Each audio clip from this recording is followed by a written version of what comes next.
Everyone, if you're coming on now, we have a few minutes before we're going to get started. Please do turn off your video because it will make things run a little more smoothly because we're expecting probably over 500 people. Thanks so much.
Hi, everybody, welcome. We're gonna get started in about 2 minutes. Please make sure to mute yourself as well as turn off your video just so that our production goes more smoothly.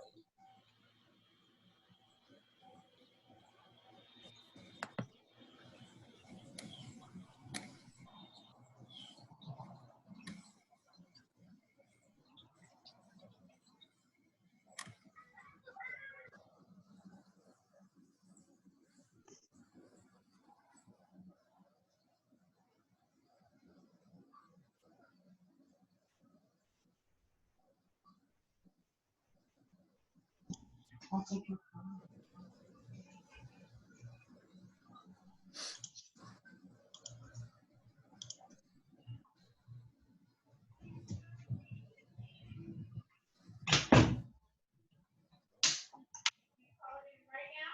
Yes.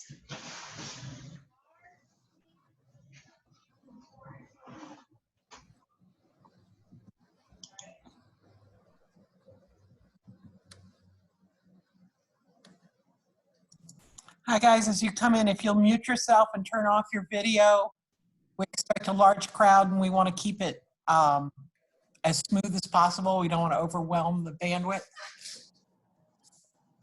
We'll get started in just a couple minutes.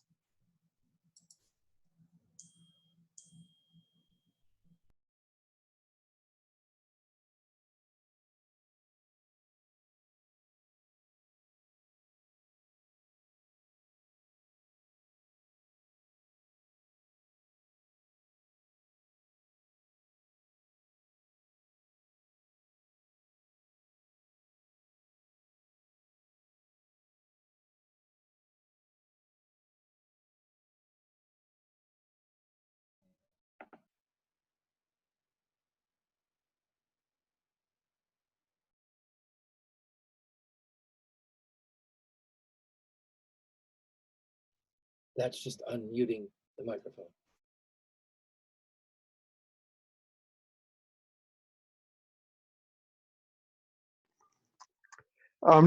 Just FYI, it's full right now. People are trying to get in.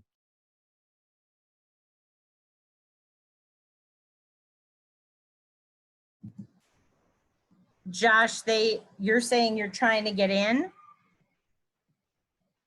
It should be the cap. We have a higher cap now. Okay, because a second ago it was full. Looks like it's working now. Just wanted to let you know, a second ago it was full, but now they got me in, so no worries. Just want to make sure you realized.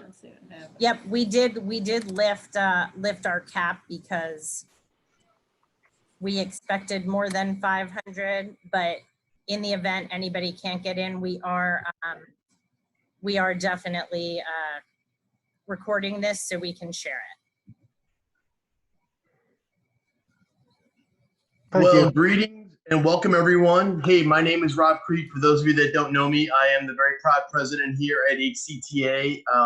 I'd like to thank everybody, all 500 of everyone here today. I mean, that's amazing. It does look like we have exactly 500 members in here. We even have some non-members. We're going to be doing something a little bit different than what we've been doing in terms of we're going to be presenting tonight, and we're going to be polling you several times throughout the presentation about where we're at and where we're going to be going with negotiations and using your feedback to drive the work that we're doing on your behalf. Before I introduce our executive director, I would just like to talk a little bit about what's been going on behind the scenes, really, since March 13th, the day that we began the COVID craziness here in Florida and throughout the world. We've been working with the district every single day and communicating exactly what their plans were and what will be happening. Nothing has been set in stone exactly for August, but we consistently and every day bring the concerns of our members to the cabinet to let them know exactly what you guys are expressing and feeling, especially after last week when we had a members only Zoom call where we were taking questions from all of you. It was clear about the concerns that you had, and we brought those directly to the district, and they're starting to modify the things that they're doing and the plans that they have based upon the feedback from you that we're bringing to them. So with that, I would like to introduce Stephanie Baxter Jenkins, our executive director, who's going to kind of help lead us in our presentation this evening. Excuse me, I should let you know, it's saying that it's full still, which is why you have 500 people exactly, because they can't get in. Well, we are in the mid. I'm going to ask Paula to see. We did lift our cap and pay for extra to go up to 1,000 people. But if I'm not clear if it didn't take effect yet with Zoom. We did pay for it already, so we'll have to fix that. But we are. If anybody who has friends who are trying to get in, please let them know we are recording this. and we'll share it out so that people can see it. We'll share it Facebook and otherwise. But other than that, I can't fix it right now while I'm talking. So, hi everybody. Hope you're doing well. And I guess the big thing we want to talk about is many of you probably watched the school board workshop yesterday where the superintendent covered a number of options for going back to school. For those of you who didn't or who just need a quick refresher, I'm going to call them options A, B, and C. Option A being brick and mortar schools. Option C being, and by the way, brick and mortar did have a variety of e-learning possibilities. There's also a hybrid model with brick and mortar where we have students on alternating schedules. And then there was C, which is a full virtual environment like we were at the beginning of COVID.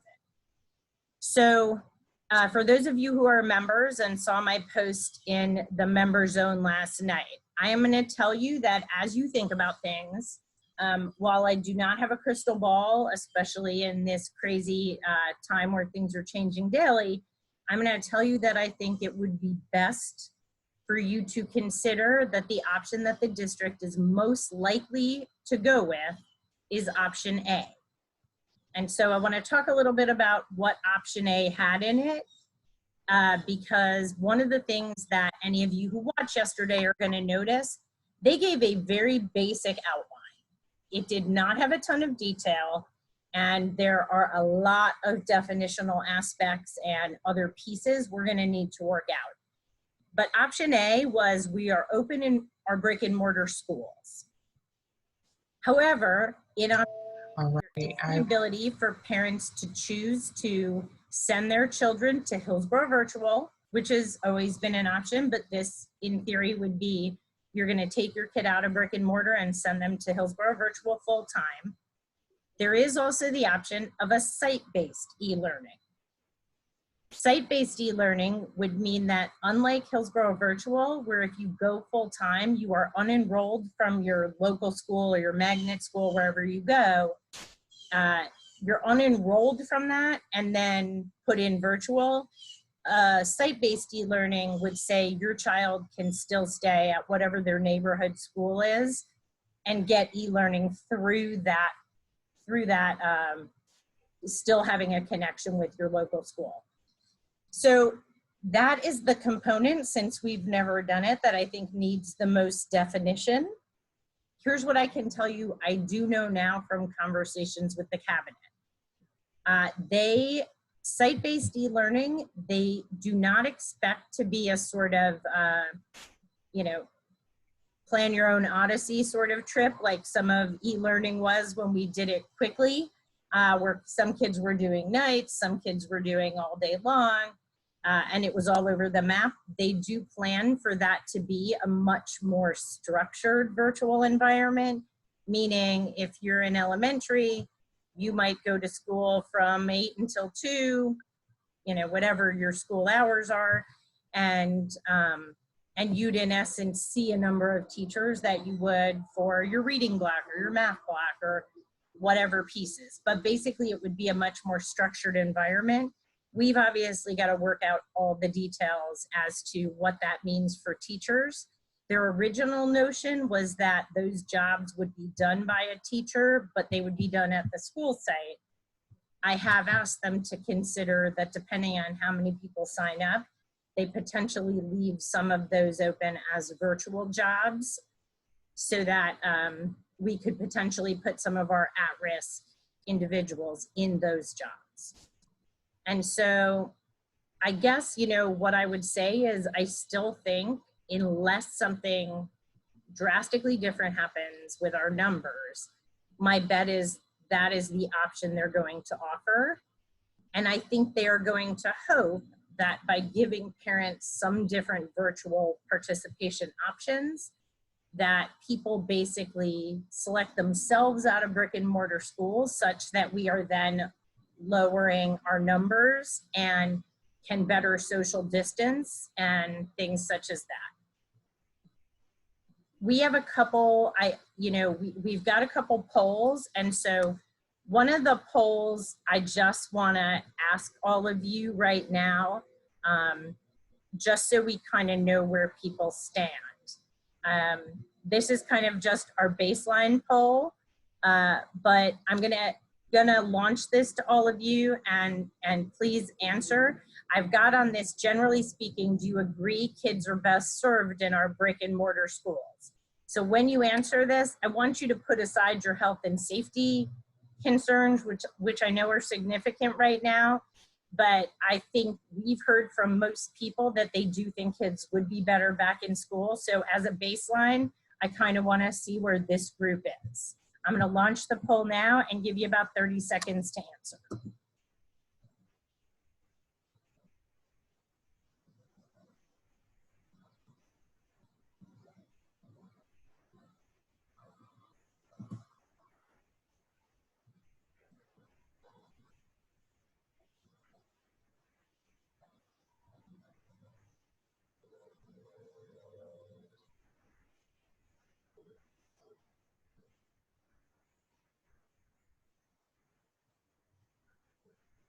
Last call.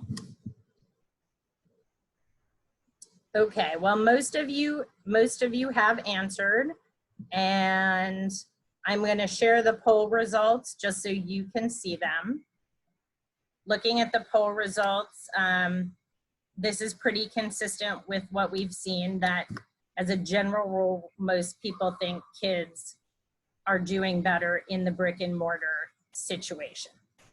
And part of why I want to ask that is our second question, which is just, again, to sort of give a little bit of a different situation about how you're all feeling right now before we have a little bit more information put out there.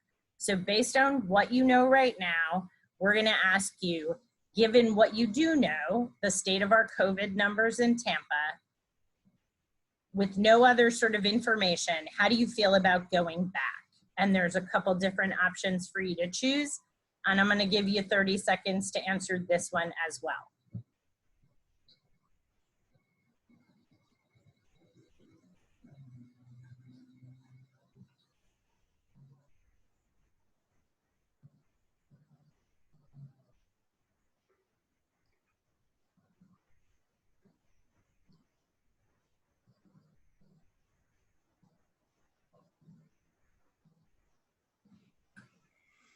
Five-second warning.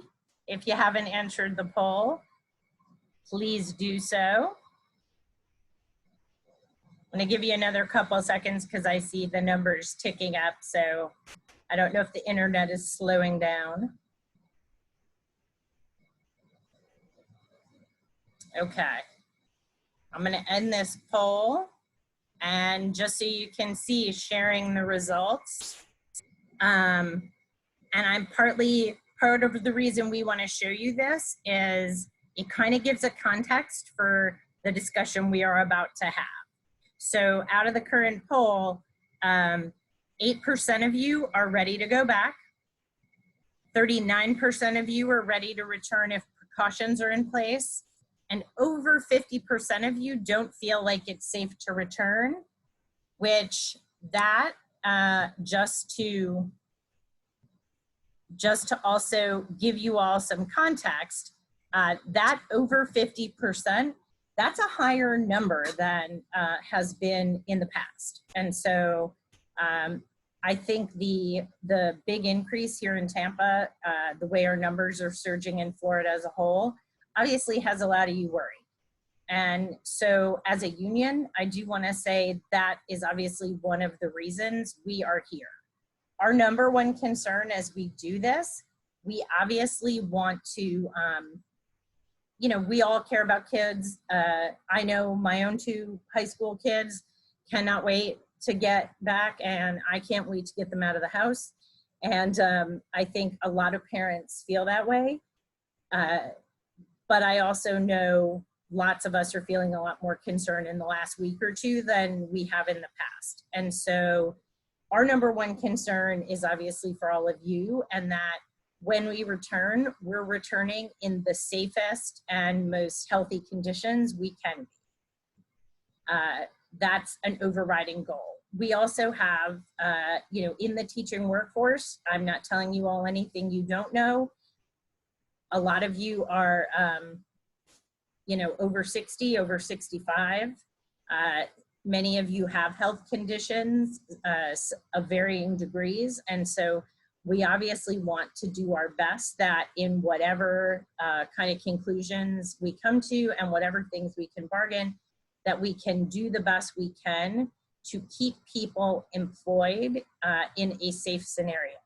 So I think, you know, we've had this discussion. I think the worst thing we can ever ask people to do is choose between their health and their livelihood. That is not a good place to have to be. And so we want to do everything we can to make sure that's not going to happen. And so as to where we go from here, now that this sort of skeletal framework is out, I think the superintendent and school board are getting a lot of feedback from the community. We're going to be meeting with a lot of different groups of membership in the coming weeks. Our first meeting, our board is having a special meeting tomorrow, and our board's reflective of the various bargaining units. So we're starting with our board tomorrow. We will likely get our bargaining team together early next week. We will then probably branch out into some specific groups of job groups where we may see people with different kinds of concerns, so that we can look at things like, what do we need to cover to make sure things are as safe and frankly, that they feel as comfortable for all of you as they can. Again, this is just a framework that was put out, but our role as a union, what we are going to do after we meet with the board is I'm going to submit a letter on behalf of the union requesting impact bargaining. Impact bargaining, for any of you who don't know, when the district makes a decision that it can rightfully make as an employer or a public entity. And right now, by the way, I want you guys to remember, what they put out was not a decision. It was a framework that they did in a workshop. No vote was taken.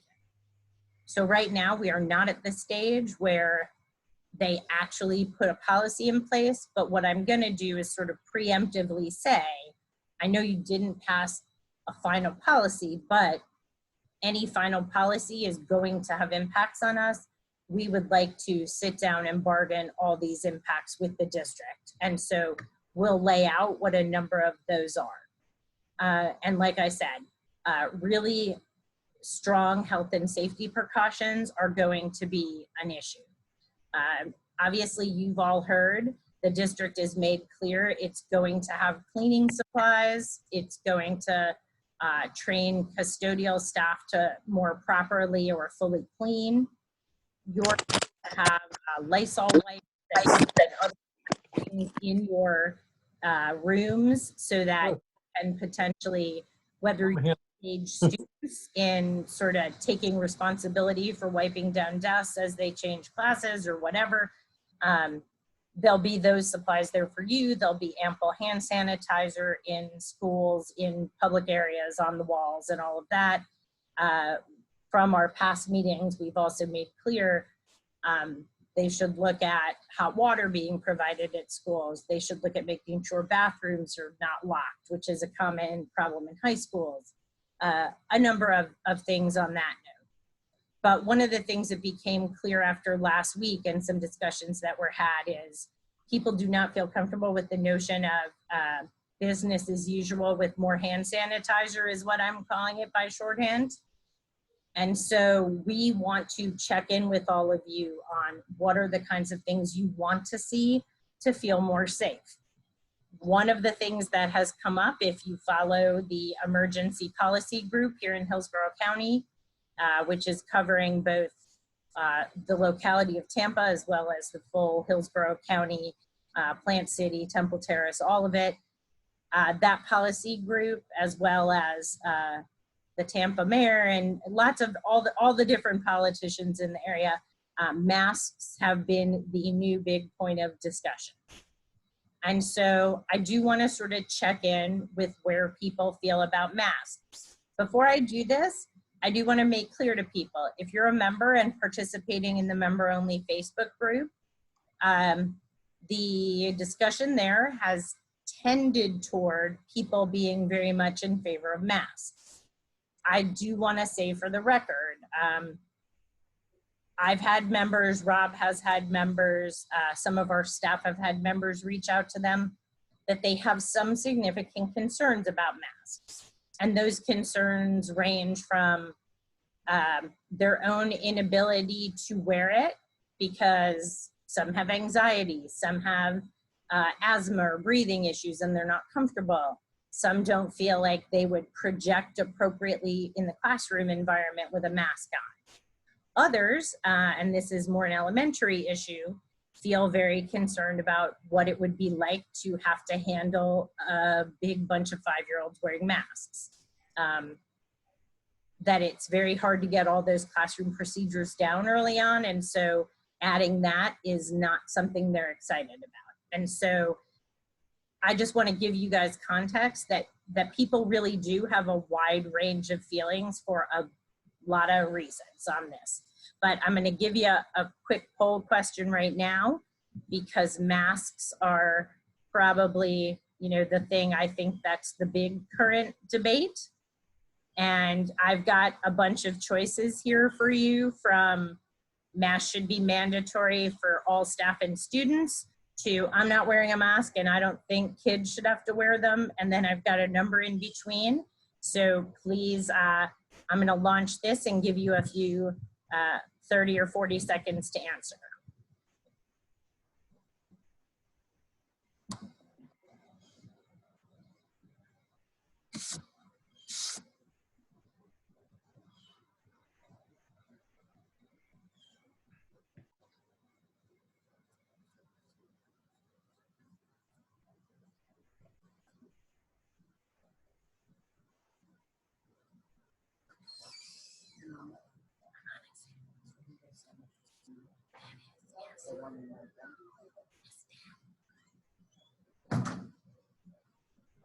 As everyone answers these questions, I just want to reiterate something that Stephanie touched upon.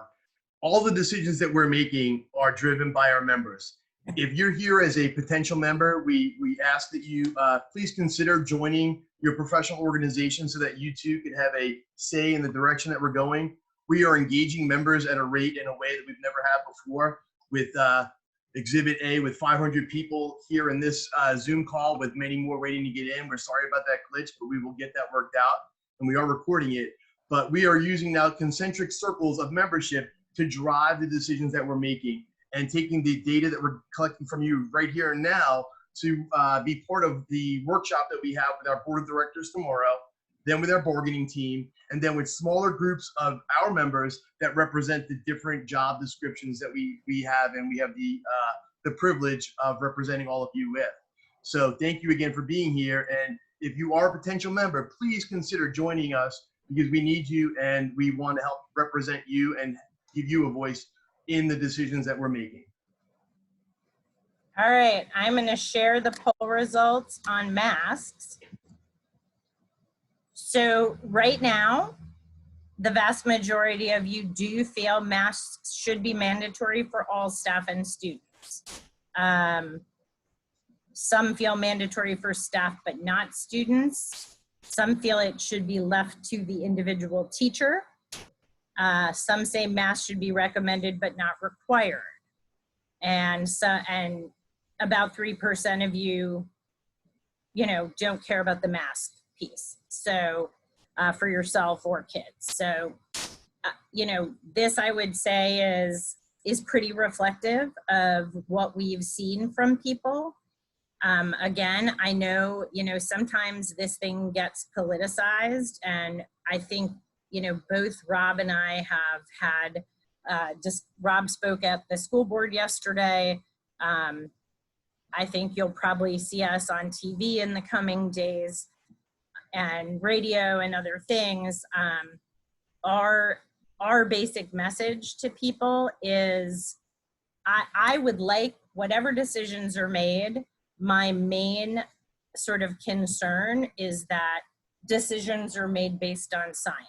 And so one of the things that I thought was interesting when I listened to the Hillsborough County Emergency Policy Group on Monday, one of the interesting pieces was every single doctor who spoke, from USF, from Tampa General, from Advent Health, every single one of them was in essence begging for the city and the county to require masks when out in public, because we are seeing some concerning surges in cases. They are also seeing cases in much younger folks, not so much young as in under 18, like the kids you're going to see in school at this point, but young in terms of, I think initially people thought, oh, this was people over 60 who were having issues, and they're seeing a huge rise in cases in the 20 to 35 range, and in early 40s and things like that. So we definitely, I just want, when we're making those decisions about your health and safety, it's got to be based on what doctors are saying, because I'm not an expert in that, neither are the school board members. And so that's our main goal. It's got to be based on real medical information that is, you know, timed right in terms of where we are in the course of COVID here in our area. And so just know, thank you for giving us that information right now to work with as we start having these discussions. I imagine for some of you, that information may be different if numbers were way down.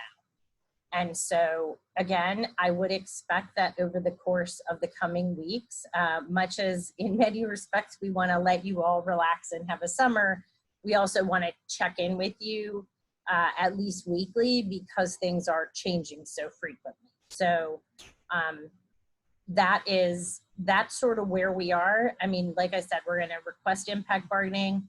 Our main goal is health and safety.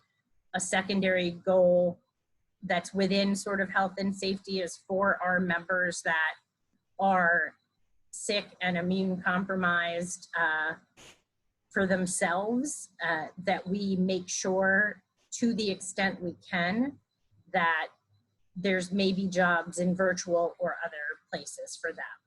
One of the things I think you will see the district do, I hope next week, is they will start to actually ask parents to give them some intent as to what they want to do. And we're doing that because, again, for any of you guys who've been here in Hillsborough County for a long time, you realize Hillsborough Virtual does not currently have any job openings. If all of a sudden 10,000 new families went there, they would certainly need more jobs.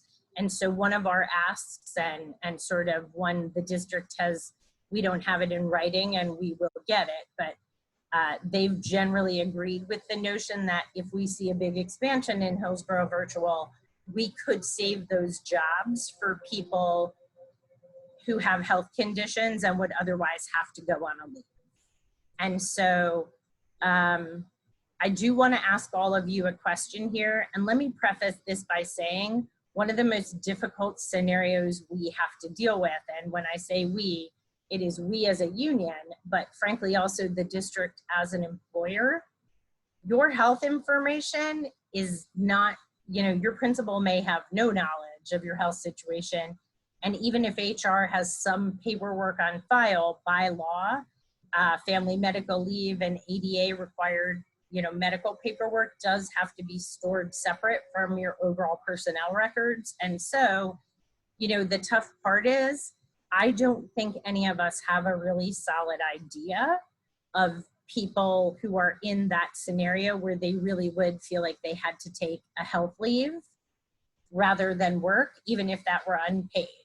And so I have one more poll question, and that poll question is about leave.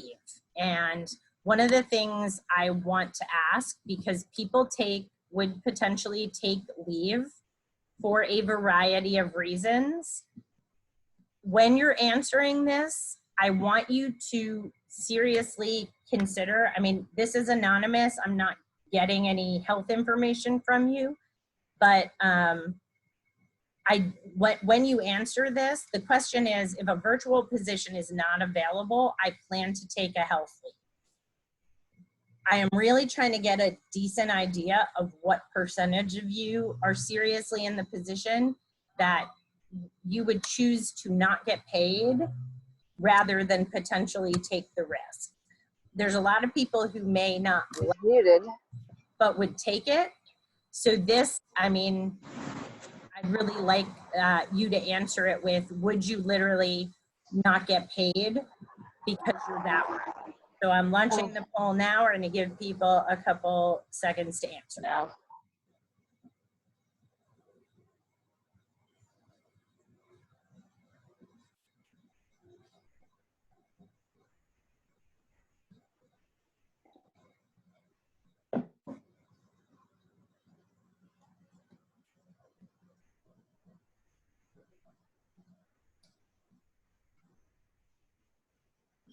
Okay, I'm gonna give you guys about 5 more seconds, 10 more seconds, because about 90% of you have voted.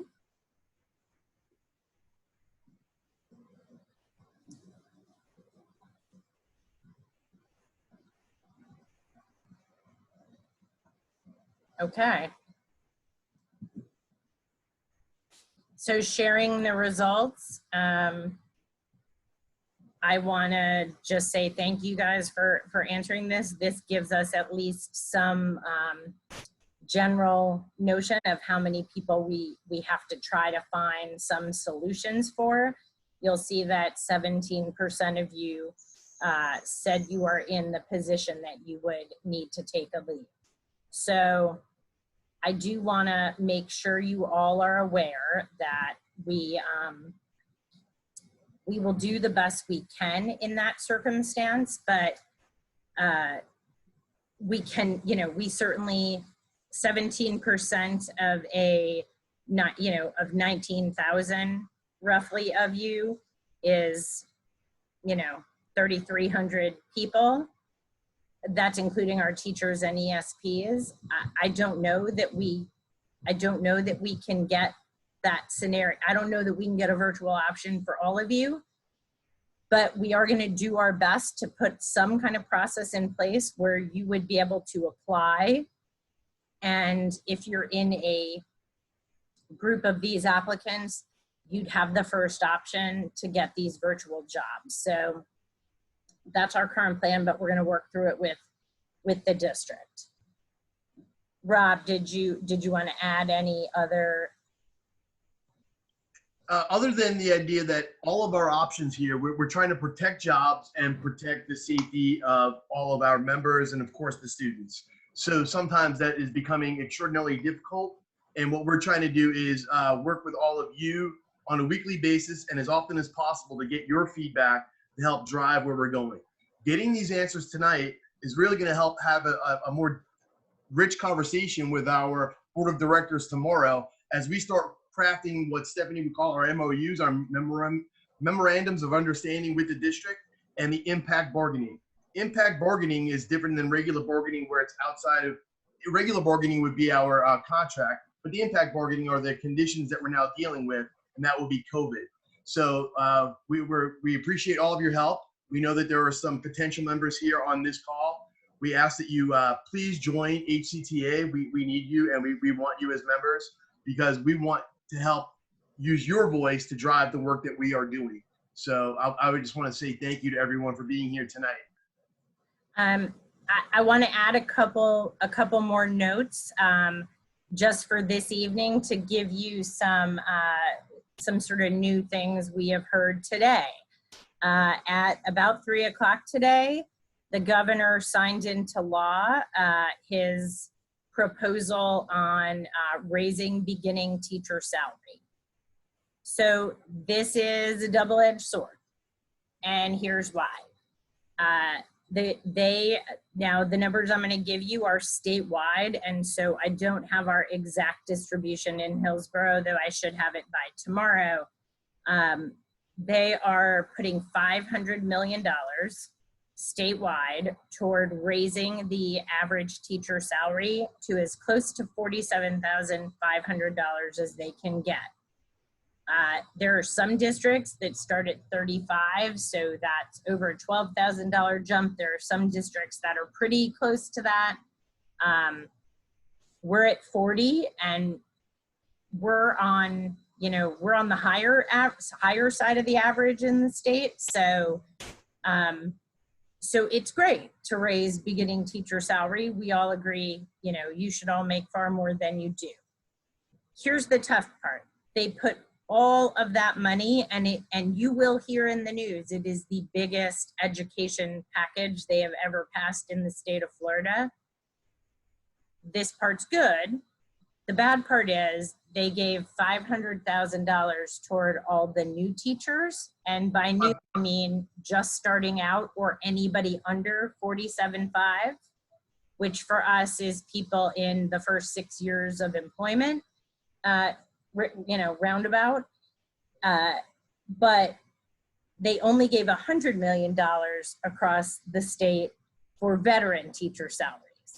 Veteran teachers are about 2/3 of teachers. And so we're gonna run into some potential challenges because, again, while we agree from a union perspective, new teachers deserve more money, I certainly feel equally, if not more so, that those who've dedicated their whole life to this career, whether that's 10 years in the 5 years, 10 years, 20, 30, 35 years, we have many of you in this job for a long, long time. We certainly feel you should have been treated with equal money. That is not how the governor set it up, because what he wants to do is claim that we went from average starting teacher salary, we went from being in the 20s to being in the top 5. So this is a statistic he wants to be able to run on and things like that. And that's all well and good, like I said, but it is going to create some challenges.